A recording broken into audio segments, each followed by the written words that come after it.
Night கொண்டாடப்பட்டது.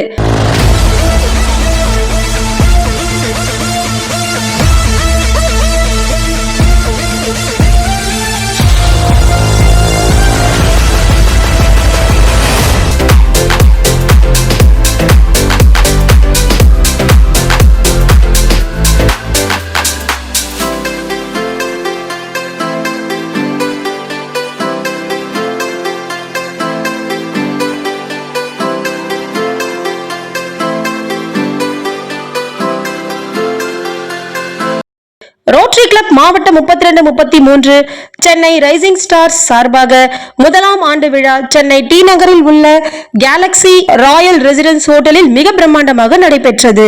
இந்த நிகழ்ச்சியில் ஏராளமான ரோட்டரி கிளப் துணை ஆளுநர்கள், தலைவர்கள், நிர்வாகிகள் பலர் கலந்து கொண்டார்கள்.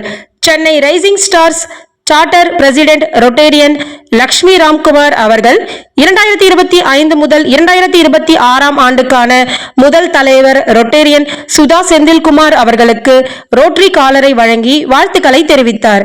இந்த நிகழ்ச்சியில் சிறப்பு அழைப்பாளர்களாக ரோட்டரி கிளப் மாவட்டம் 32-33 மாவட்ட ஆளுநர் ரொட்டேரியன் டி தேவேந்திரன் அவர்கள், மாவட்ட முதல் பெண்மணி அர்ச்சனா அவர்கள், மாவட்ட யூத் சர்வீஸ் இயக்குனர் ரொட்டேரியன் மாணிக்கம் செந்தில்குமார் அவர்கள், மாவட்ட உதவி ஆளுநர் ரொட்டேரியன் இம்தியாஸ் பாஷா அவர்கள், மாவட்ட தலைமை ஒருங்கிணைப்பாளர் ரொட்டேரியன் அழகு செல்வம் ஆகியோர்கள் கலந்து கொண்டார்கள். Rotary club Chennai rising stars கடந்த ஒரு வருடமாக பொதுமக்களுக்கும், பள்ளி கல்லூரி மாணவர்களுக்கும், முதியோர்களுக்கும் பல இலவச சேவைகளை வெற்றிகரமாக செய்து வருகின்றார்கள். இதனால் பொதுமக்கள் மனதில் rotary club Chennai rising stars நல்ல மதிப்பும் மரியாதையும் பெற்று வருகிறது. ரோட்டரி கிளப் சென்னை ரைசிங் ஸ்டார்ஸுக்கு புதிய நிர்வாகிகள் இணைந்தார்கள். அவர்களுக்கு மாவட்ட ஆளுநர் ரொட்டேரியன் டி தேவேந்திரன் அவர்கள், மாவட்ட முதல் பெண்மணி அர்ச்சனா தேவேந்திரன் அவர்கள் ரோட்டரி பின்னை வழங்கி வாழ்த்துக்களை தெரிவித்தார்கள்.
பின்பு பேசிய மாவட்ட ஆளுநர், இந்த குறுகிய காலத்தில் பல இலவச சேவைகளை செய்து வரும் சென்னை ரைசிங் ஸ்டார்ஸ் பல நலத்திட்டங்களை பொதுமக்களுக்கு இலவசமாக செய்து மாவட்டம் 32-33 அளவில் முன்னணியாக திகழ என்னுடைய மனமார்ந்த வாழ்த்துக்களை தெரிவித்துக் கொள்கின்றேன் என்றும் தெரிவித்தார். கலந்து கொண்ட அனைவருக்கும் சென்னை ரைசிங் ஸ்டார்ஸ் செயலாளர் ரொட்டேரியன் எஸ். ராகவேந்திரா அவர்கள் நன்றியை தெரிவித்தார். வெற்றிகரமாக முதலாம் ஆண்டு கொண்டாடும் சென்னை ரைசிங் ஸ்டார்ஸ் அனைத்து நிர்வாகிகளுக்கும் சக்சஸ் டிவியின் சார்பாக வாழ்த்துக்களை தெரிவித்துக் கொள்கின்றோம். நன்றி.